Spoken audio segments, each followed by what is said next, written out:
Olá pessoal, seja bem-vindo a esse momento de reflexão. Espero que você tenha conseguido colocar o seu coração nas mãos do nosso Mestre, através da liturgia, nas reflexões, ali do capítulo 53 de Isaías, como estão as indicações. Hoje nós começamos a falar sobre o maior amor que já existiu, e nós começamos com uma mensagem chamada A Centralidade da Cruz, baseado ali em Marcos, capítulo 8, dos versos 27 a 33, aonde diz assim: Então Jesus e os seus discípulos partiram para as aldeias de Cesareia de Filipe, e no caminho perguntou-lhes: Quem dizem os homens que eu sou? E responderam: João Batista, outros Elias, mas outros algum dos profetas. Então lhes perguntou: Mas vós, quem dizeis que eu sou? Respondendo, Pedro lhe disse: Tu és o Cristo. Advertiu-os Jesus de que a ninguém dissessem tal coisa a seu respeito. Então começou ele a ensinar-lhes que era necessário que o Filho do Homem sofresse muitas coisas, fosse rejeitado pelos anciãos, pelos principais sacerdotes e pelos escribas, fosse morto e que depois de 3 dias ressuscitasse. E isso lhes expunha claramente. Mas Pedro, chamando-o à parte, começou a reprová-lo.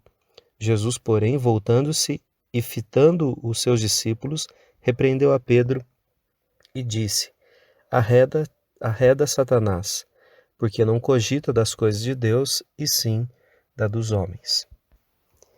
Se eu perguntasse para você qual é o centro, qual é o tema principal da nossa fé, será que você pensaria na cruz? Isso acontece porque nós temos outros temas que são importantes também, como a ressurreição, a vida eterna, o novo nascimento e uma série de coisas. Mas o centro da nossa fé e o centro da fé evangélica como um todo deve ser a cruz. Porque se nós não temos uma cruz, nós não temos perdão de pecados. Se nós não temos a cruz, nós não temos redenção. Se nós não temos a cruz, toda a estrutura que segue a isso, ela fica um tanto sem sentido. É por isso que muitas vezes hoje, quando nós evangelizamos alguém ou quando nós ouvimos a respeito de um relato de algum evangelismo, fica tão difícil da pessoa crer, tomar uma decisão a respeito de Cristo, porque ela simplesmente não entende o aspecto da necessidade que leva a crer em Jesus. Então, quando nós falamos sobre a cruz, nós falamos sobre o que vem antes. E o que vem antes é a história da humanidade que resolve se rebelar contra o seu Criador e vive fazendo coisas que desagradam a ele.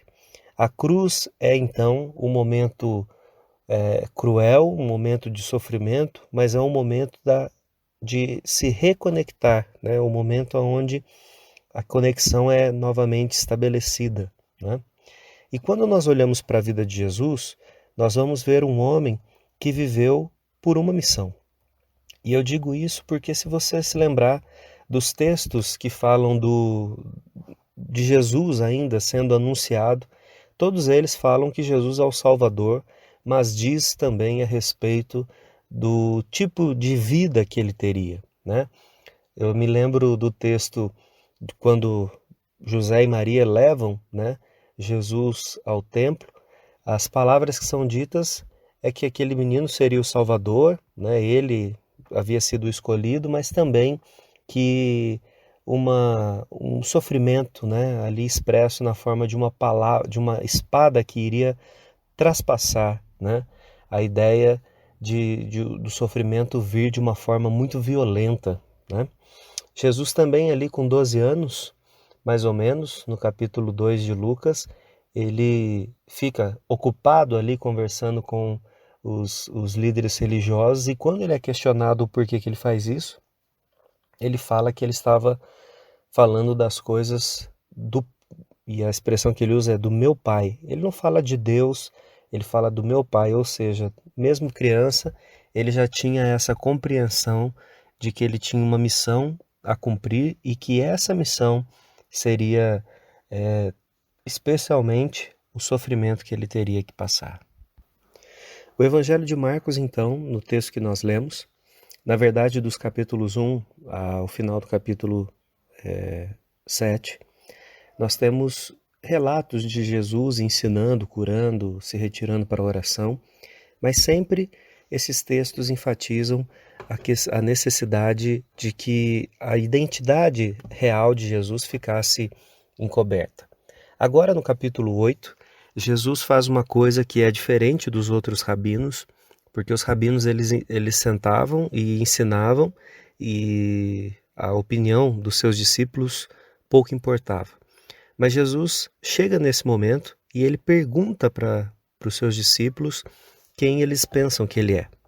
É interessante que alguns aqui falam que ele era João Batista, outros Elias, algum dos profetas. Ou seja, havia um reconhecimento geral de que Jesus era alguém enviado por Deus com uma mensagem específica. E aí ele faz a pergunta definitiva, então, no versículo 29. Mas quem vocês dizem que eu sou? Ou seja, vocês que estão andando comigo todo esse tempo, quem vocês dizem que eu sou? E Pedro, tomando a frente, ele diz, tu és o Cristo. E Jesus, então, fala para que eles não falassem isso para outras pessoas por enquanto. Aqui é importante a gente entender que Jesus ele não começou o seu ministério falando abertamente sobre isso, porque as pessoas elas não estavam preparadas para que isso fosse anunciado dessa forma, né? Você pode ver que Jesus ele não atribui nesse momento aqui o título de Messias a si, porque Messias, essa esperança desse homem que viria para trazer mudanças para Israel, era um termo que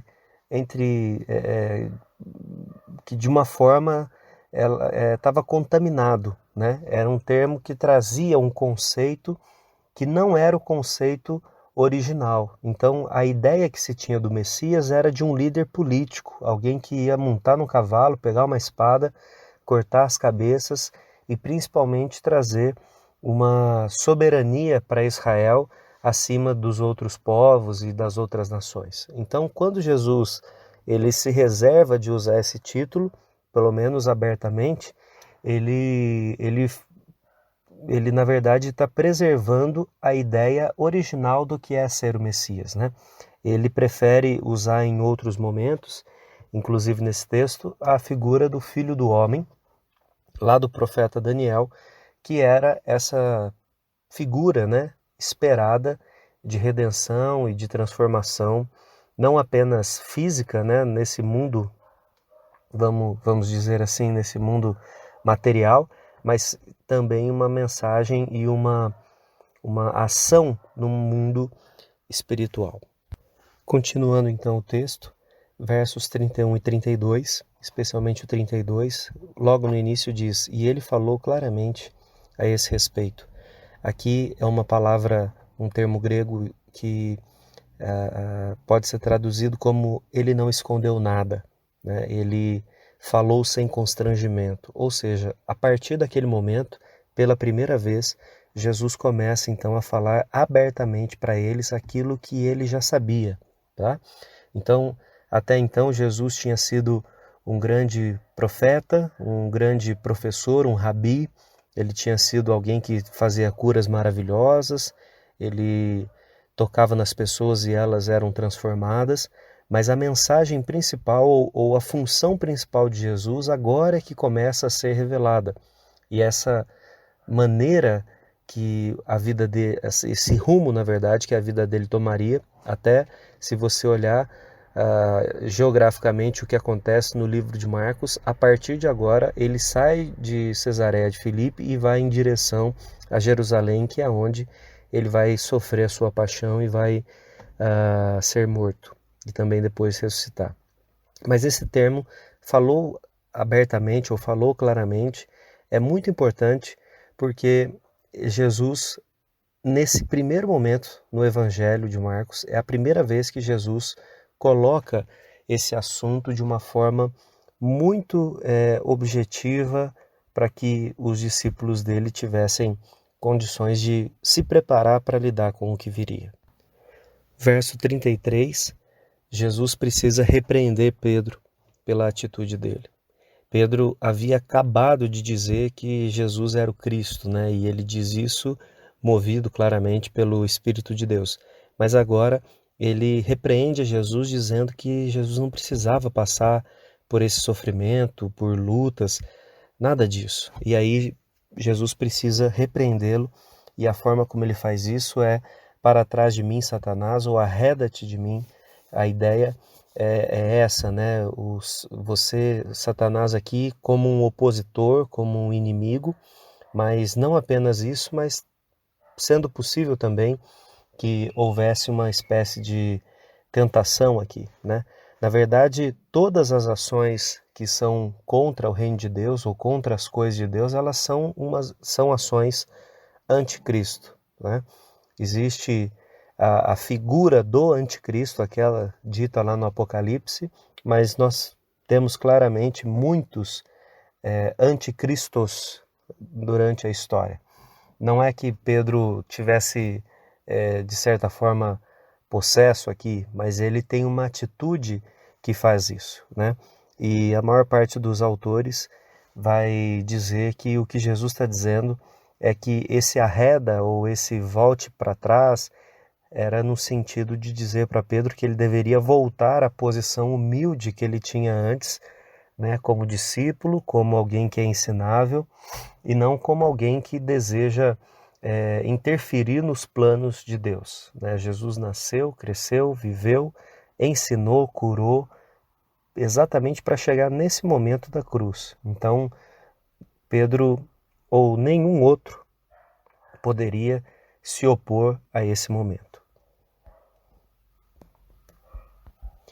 Essa é a primeira de três afirmações claras que Jesus faz com relação à sua morte. Logo depois, no capítulo 9, ele vai fazer de novo, capítulo 9, verso 31, e no capítulo 10, verso 32, Jesus novamente fala a respeito da sua morte nesse sentido, né, ensinando os discípulos o que deveria acontecer.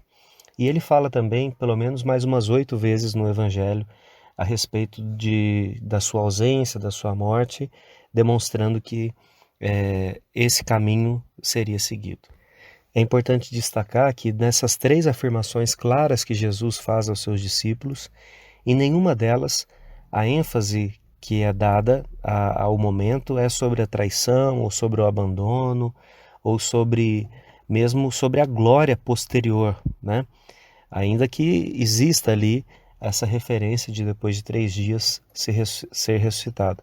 Mas o que é dito, especialmente se você for extrair o cerne da mensagem, é sobre o sofrimento, e mais do que isso, sobre o sofrimento no modelo de Isaías 53, ou seja, do servo sofredor que entrega a sua vida pelos outros, que faz isso em obediência a Deus e que faz isso como uma missão de vida, né? Como o objetivo final da sua vida. Então eu gostaria de trazer 3 reflexões sobre essa palavra que Jesus usa, né, sobre o seu futuro para os discípulos, e depois fazer umas aplicações. A primeira delas é que Jesus sabia que morreria por causa da ira dos judeus, dos líderes judeus, né?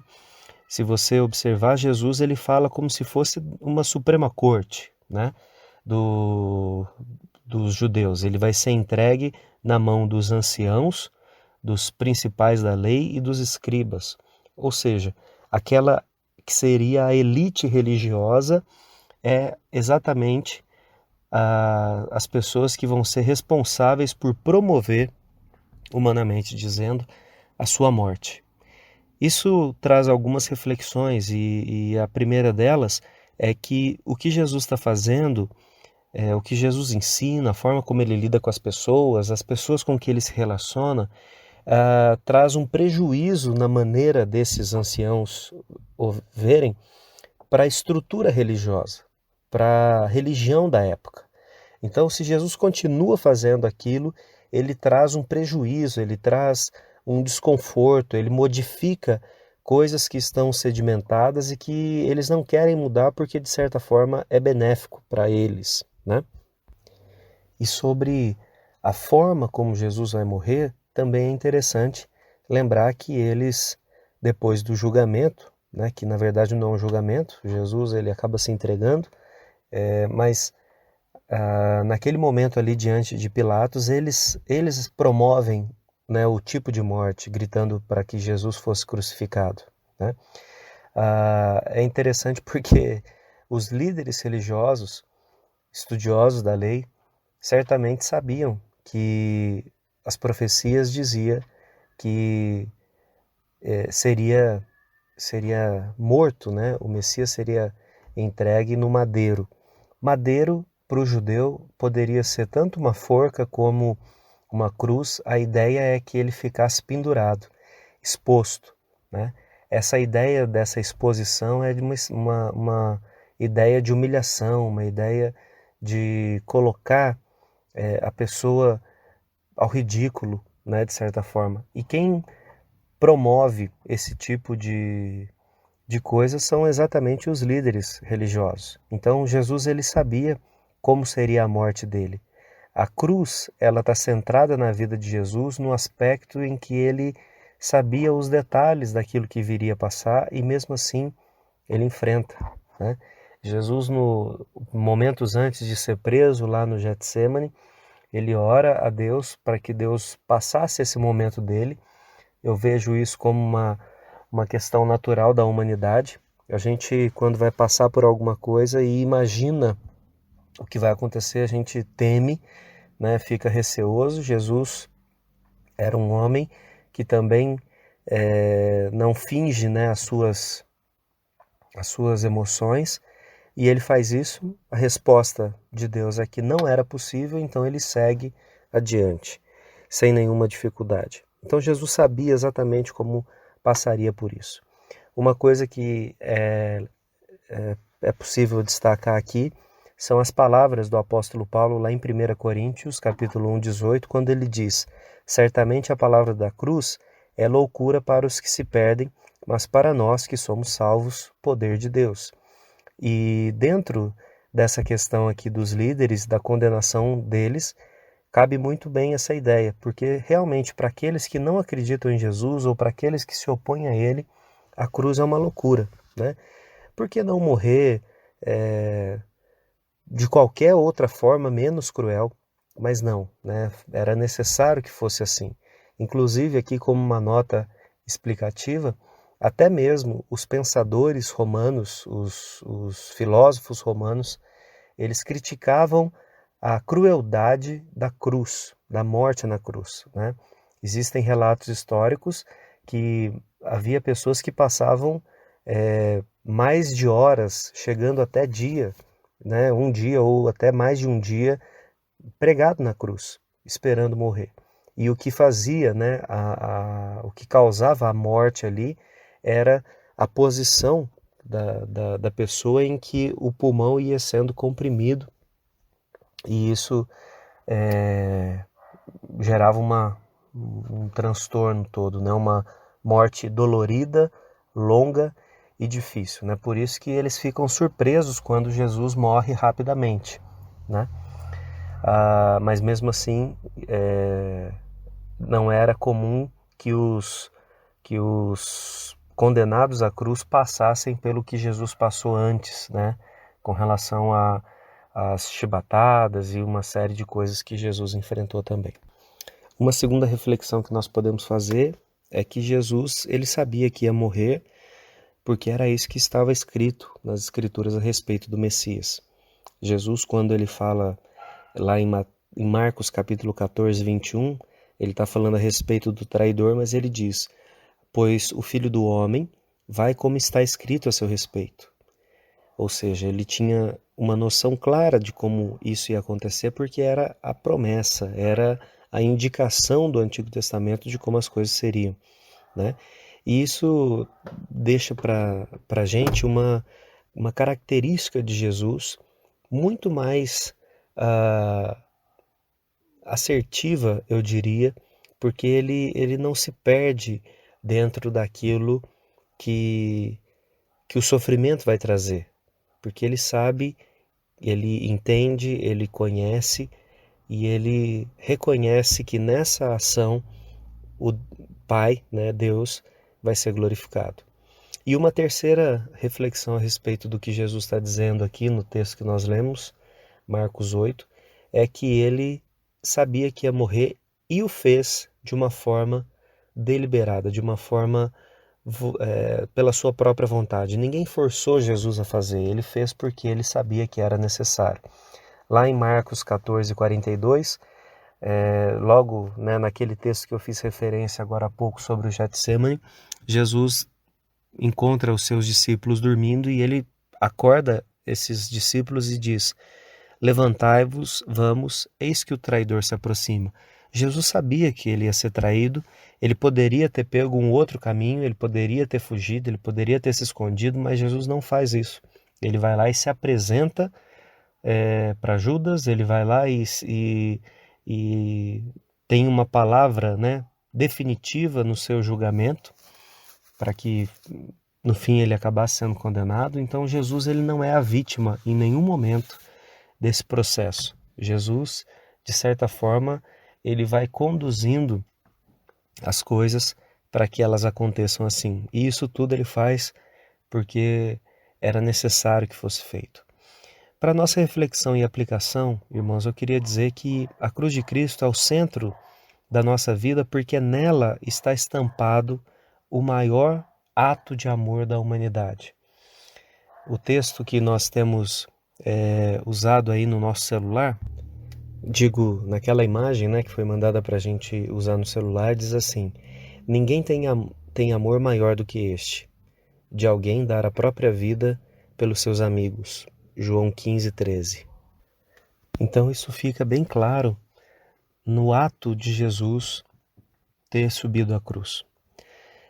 Não há como contestar, irmãos, o amor de Cristo, exatamente porque ele não fugiu daquilo que tinha que ser feito. Uma segunda aplicação que eu penso é que a cruz de Cristo ela é o centro da nossa vida, porque nela os nossos pecados estão perdoados. Nós podemos nos lembrar de Colossenses capítulo 2, verso 14, quando ele diz: e cancelou a escrita de dívida que consistia em ordenanças e que nos era contrária. Ele a removeu completamente, pregando-a na cruz. E despojando as autoridades e poderes malignos, fez deles um espetáculo público, triunfando sobre todos eles na cruz. Se não é o centro da nossa vida a cruz, não é também o centro da nossa vida a remissão dos nossos pecados, a oportunidade de uma nova vida em Cristo, de renascer espiritualmente. E por fim, eu penso que se a cruz ela deve ser o centro da nossa vida, na verdade a mensagem da cruz deve ser o centro da nossa vida, porque ela é o poder de Deus. É através da pregação do Evangelho, que tem no seu cerne a cruz, que nós somos transformados.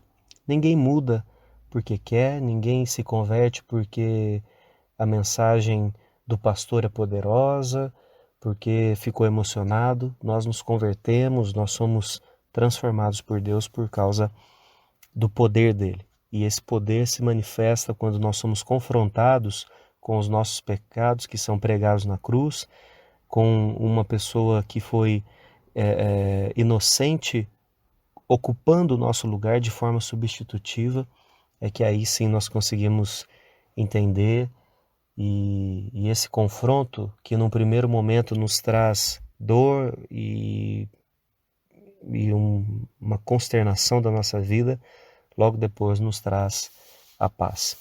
A mensagem da cruz ela é central porque Jesus viveu para que ela acontecesse e agora nós somos os beneficiários daquilo que Cristo conseguiu na cruz.